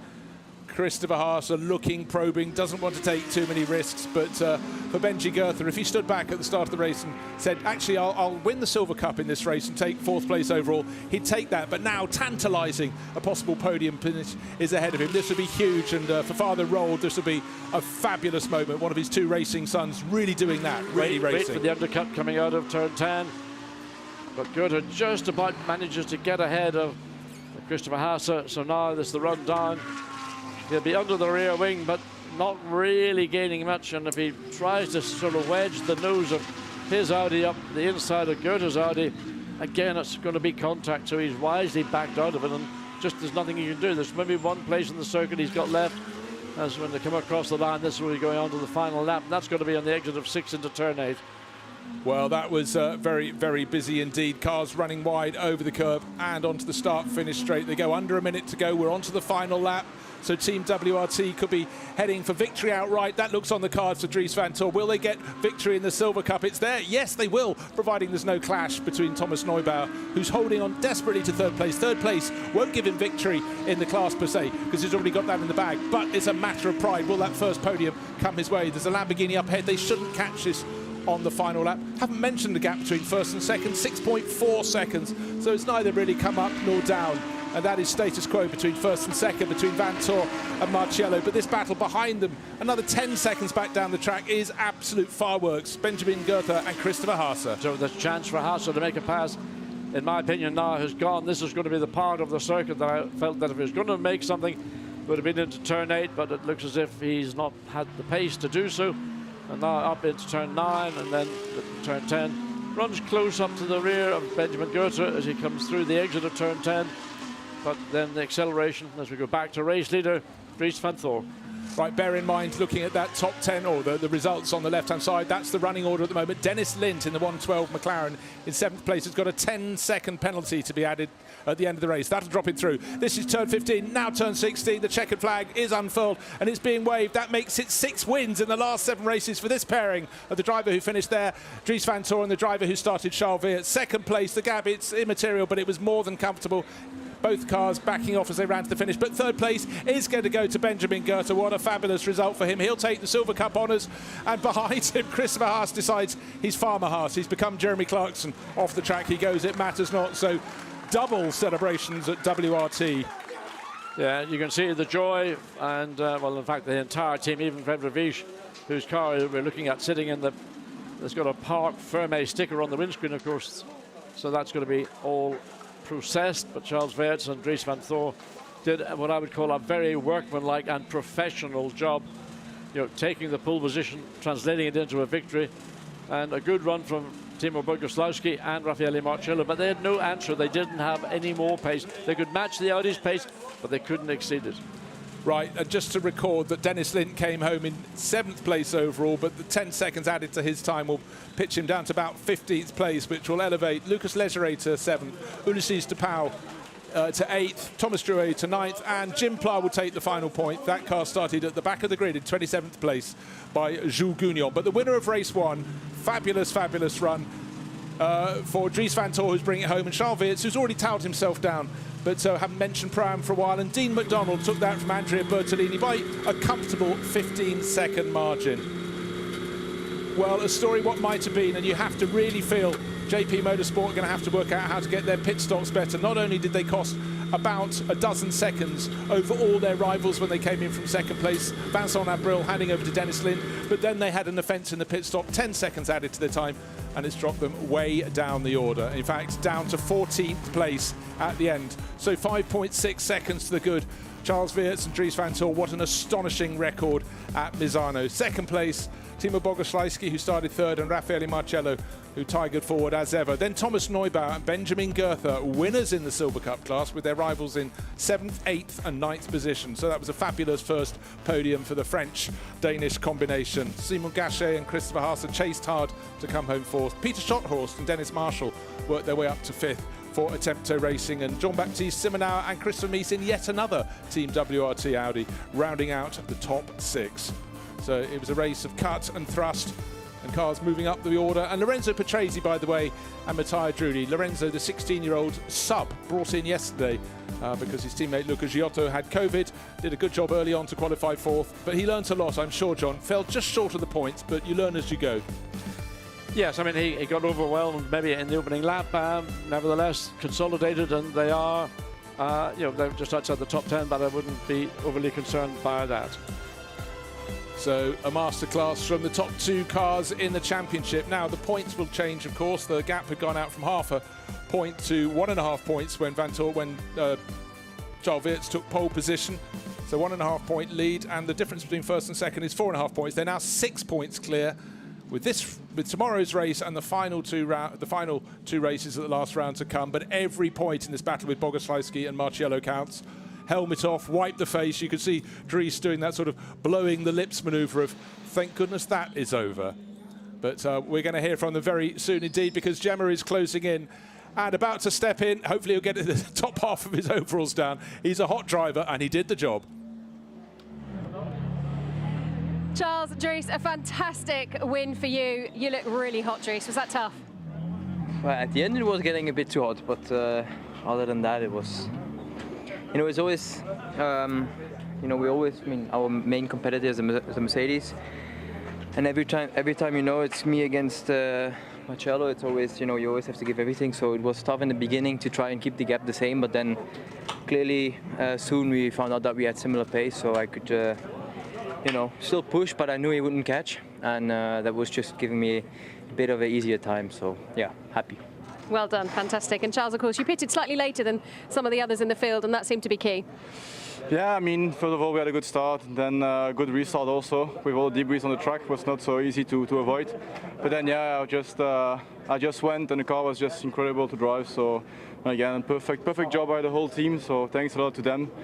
And yeah, as Dries said, it looks like the 89 always stays with us. So it's difficult to really make a gap, but at least we got the win, and that's really a good thing. Congratulations, well done. Well, John, you can see they worked hard and bringing it home. Dries Van Tor, he knew he couldn't back off. He didn't back off, but he just knew that gap was stabilising at around 5 seconds, and he sat on it. Well, all he had to do was run his own lap times off the time that he was being given from what Mercedes was doing, Raffaele Marcello. So he didn't need to extend that gap. But the only downside would have been, had there been a full course yellow, then the subsequent safety car, that would have brought the field back to a much closer time. Well, but that didn't happen, and on they went at their 5.5 to 6 second gap. Well, one of the stars of the race finished third and won the Silver Cup, Benjamin Goethe. Boys, the smile says it all. A class win, but potentially more important, the overall podium. Your first podium in the championship, and what pressure you had on you towards the end of that race. Yeah, I think that was, even though it was a short stint, probably felt like the longest stint of my life. Behind the car was putting a lot of pressure on me, so I had to just make sure not to make any mistakes. But yeah, so happy with this result. I think we deserved it after some really bad luck this season in sprint, so very happy. Congratulations, Thomas. You arrived here and you said that was the longest 20 minutes of your life. Yeah, because it's not easy, first of all, to drive, but it's not easy to be the other side, looking at the TV, looking at Benji in the car. So yeah, for sure it looks like it was like 2 hours, but yeah, it was a very good job by the team. The car felt really, really good. And amazing job by the teammate. Celebrations all around in the team. Well done, lads. Well deserved. So victory in the Silver Cup. We've had an outright win for a Silver Cup runner. That was Ulysses Depau and Pierre-Alexandre Jean. But they had a problem late in the race and they went back to 8th place. But importantly for them, they still picked up the 3rd place points in the Silver Cup. So that's what you've got to do, John. If it not goes your way, you have to keep going and score as many as you can. They had a significant points advantage coming in. So maybe not when they're being second. It's not as if it's disastrous. They've got this race, or the race tomorrow, and then obviously one more round in the championship. So they're still very much, I would say, in the pound seat. They will. Be interesting to find out what it was that slowed Ulysses towards the end. It may have just been a slow puncture. There had been debris out on the circuit. But let's go in here from the driver who gave chase and finished in 2nd place. 2nd in the championship now, Raffaele Marcello with Gemma. Timo, Raffaele, a great stint once again from both of you, but just not quite enough to reach the Audi. Yeah, I mean, they're really quick, so for me it was hard to get this. So I mean, it's okay for for P2 today. And Timo, of course, you put in a great quali this morning and really kept it up the front. The pressure was hard, though. Yeah, I made quite a good lap, I could say, in my 2nd set. But yeah, I will push a bit on the start at the first minute, and after I have a big problem with the rear left, so it's quite a lot of oversteer, and yeah, and also Thomas was pushing on me a bit, and yeah, we decided to not to over push and give car to Lelo, so that's it. A great result, nonetheless, and another race tomorrow. Thank you, boys. So all to do for them tomorrow. They'll be knowing again that qualifying is going to be tough for them, and they've got to put themselves on the front row to stay in the hunt. Could you just know, John, that Dries van Tor, who'll be taking the qualifying for the 32 Audi crew, will be right at the sharp end. Let's take a look at the highlights. It was a really clean start, and from pole position, Charles Weerts put his nose in front. Then there was a little bit of a problem there. Aurélien Panis spun around, but it got worse because unfortunately a Ferrari came through. Hugo Delacour had nowhere to go. The cause of the problem was Eddie Cheever diving down the inside in the Sky Tempesta racing Mercedes, and though it had been clean through turns 1 and 2, that problem towards the back of the field wasn't the only one in the race, and unfortunately for Danny Cruz, spun around by Patrick Krupinski, both cars damaged. You can see Krupinski pulling to the side of the circuit, but Charles Weerts kept pressing on in the lead of the race, given chase by Vincent Abril. The McLaren just falling away slightly, and down the middle order it was Audis everywhere you look, with Lorenzo Patrese, 16-year-old on his sprint debut, in the wars back there. Fabulous rear sight as the cars dive to the pits. This is Thomas Neubauer in the Gulf liveried Audi coming in from 3rd position. But then when Charles Weerts brought it in, there was a 5 and a bit second advantage before the pit stops. They did a good standard pit stop. The Pro-Am class leading McLaren went out, but as soon as Valentino Rossi's car went out with Fred Verviche, unfortunately something in that front left rear wheel arch was rubbing, and Fred had to bring it in. Eventually the car was retired, but Dries van Tor pacing it home at the front of the field, sitting on a 5-second advantage over Raffaele Marcello, who chased but could do no more. This is Chris Froggatt running wide at turn 16.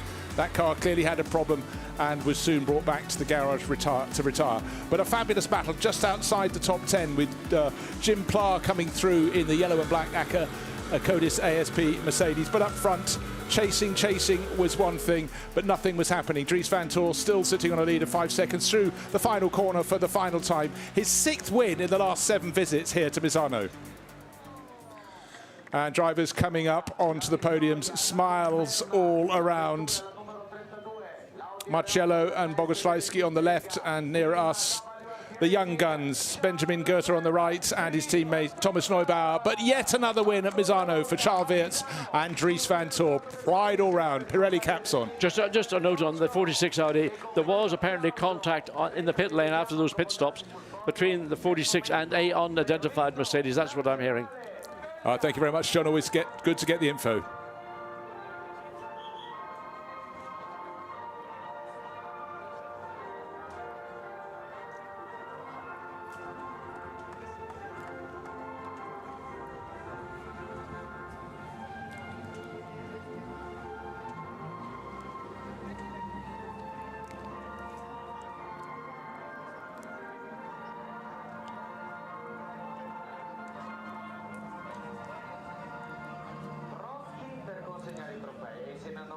So the Belgian national anthem ringing out for the Belgian drivers, for the Belgian Audi team, Team WRT. This is their happy hunting ground. And racing activity manager for Pirelli, Matteo Braga, presenting the trophies to the team in third place, also from Team WRT, but winning the Silver Cup for good measure.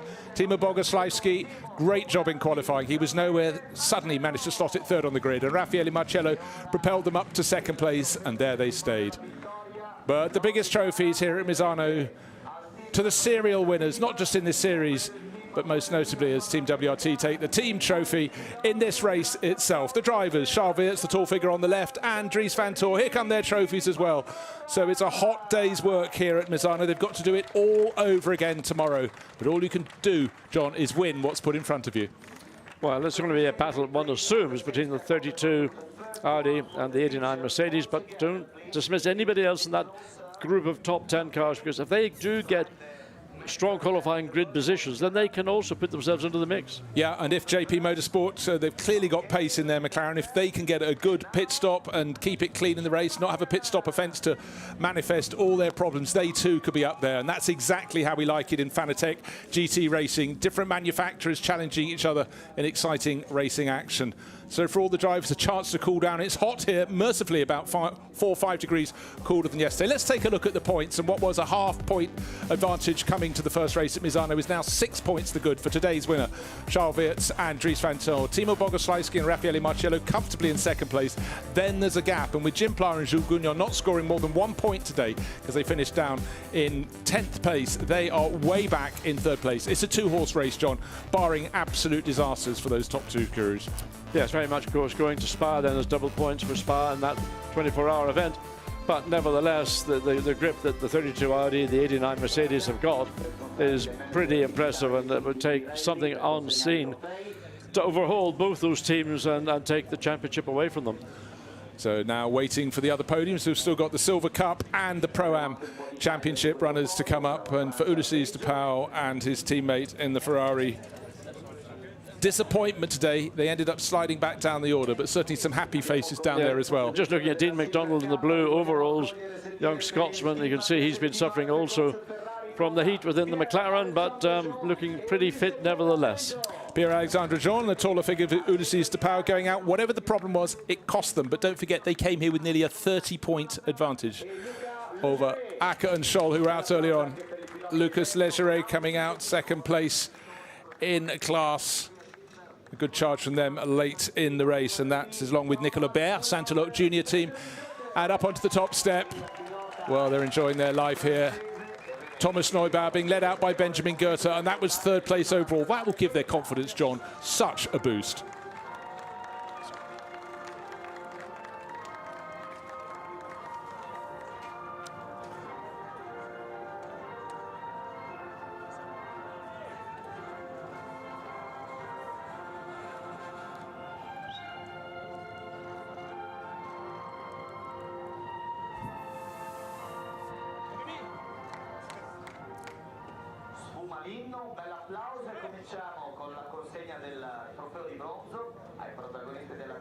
So after the national anthems, the trophies. But John, I just threw you a question as the anthem started. But for Neubauer and Goethe, what a boost for their confidence in their young careers. Very important, and also they achieved it with a lot of pressure on those last 10 laps or so. So they've resisted the pressure on a demanding little circuit in very, very hot conditions, where it is easy to overdrive. You know, you've got to look after your tires, not just on the opening lap, but to the final lap. And they achieved that, and that is a step, as a landmark step forward for that partnership. Yeah, and the easiest lap on which to have spun would have been the final laps with the tyres at the end of their life, so a lot learned. Thomas Neubauer, really, really good opening stint, and don't forget he qualified very well indeed. Class pole in 6th overall, but 6th to 3rd in anybody's reckoning is a great, great result. They've got to do it all over again tomorrow. We've got qualifying at 9 o'clock tomorrow morning, so half an hour earlier than today. But today, the plaudits in the Silver Cup class, the trophies, and a new set of tyres from Pirelli, always worth having, particularly here, applied to them. So well done to all the young guns, the Silver Cup runners. And we've got one more podium to follow. That is in the world of Pro-Am. And the regular shot. Some of these drivers still learning the procedure to get onto the top step of the podium, but they don't want to be too close to each other. It's a very hot day here at Misano. Run off the podium or your clothing will be necessarily doused with champagne. Not a bad thing on a hot day. Well, not a bad thing, but nothing worse than having a nice sweaty pair of overalls, having the benefit of a good champagne shower. Those will definitely need to go into the spin dryer tonight before they get used tomorrow. Certainly will. Let's take a look at the points. They came with a large advantage. They still have a large advantage. The Ferrari pairing of Pierre-Alexandre Jean and Ulysses de Pauw. Nicolas Scholl and Alex Acker. Others are closing in behind now because they did not score today. Involved on the opening lap. Out of the race they went. At equal on points now, Thomas Drouet and Casper Stevenson. So their late race charge has certainly helped. Thomas Neubauer and Benjamin Goethe closing in fourth place. And I think maybe if they repeat this form, they could be second by the time we leave Misano. So those are the Silver Cup standings, still very much in the hands of the AF Corsa Ferrari pairing of Pierre-Alexandre Jean and Ulysses de Pauw. And just to point out, the difference between first and second is 4.5 points, and there's another point on offer for pole position, so things can swing around quite easily. Still waiting for the Pro-Am podium to follow. 2 caps, of course, for the Silver Cup winners and the third overall. Thomas Neubauer looking, that grimace of the face, meaning a couple of eyes full of champagne, John. It stings. It does sting. Nothing more unpleasant than getting your eyes drenched in, champagne being pumped out of a champagne bottle. But nevertheless, you can absorb it and think about, well, I'm up here for a reason. I'm the first, second, or third, and I'm happy with that. Right, 3 finishes in the Pro-Am class. But the winners in that class heading up onto the podium, Dean McDonald and Miguel Ramos. And they started on class pole in their Garage 59 McLaren and did the job very well indeed. So more points on the board for them. And they came here sitting down third in the championship. They're catching on second. That should put them into second place. Maybe, in fact, up to the top of the chart. And for the British team, pleasure indeed.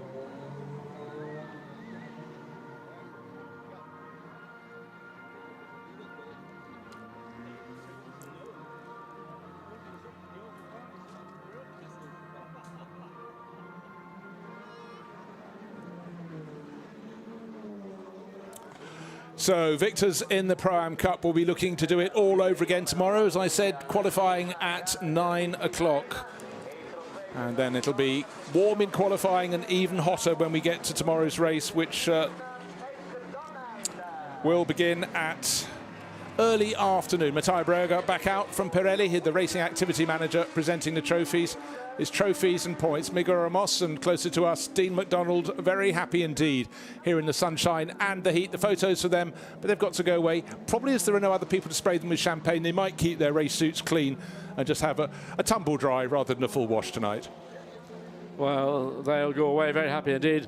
But this heat plume that's hanging around the Mediterranean, Southern Europe, is not giving any mercy whatsoever. It's going to be another day tomorrow, as we've seen on Friday and today, Saturday. So it'll be a repeat of everybody having to just hydrate as best as possible, have a good sound sleep tonight. Let the team look after your cars. If there are any issues, tell the team now.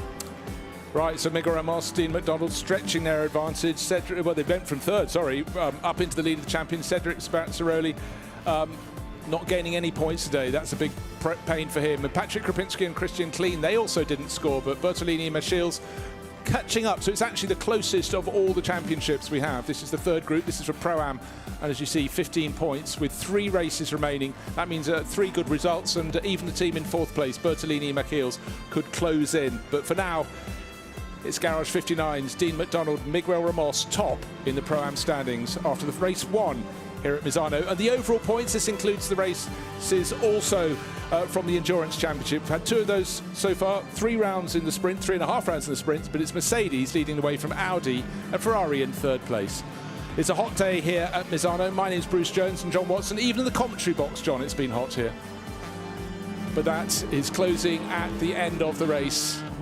Beautiful scenes here on the Adriatic coast of Italy. It's hot, it's sticky, the track is tight, but very enjoyable racing. Qualifying tomorrow. Welcome shade there for the marshals and for any driver who competed in this race, all 54 of them.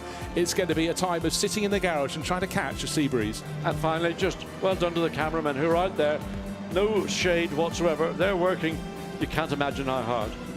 No, it's a real workout. No wonder they're top athletes. So famous backgrounds here at the circuit. Marco Simoncelli at Misano. It's goodbye from us today with the Fanatec GT action. We'll be back tomorrow.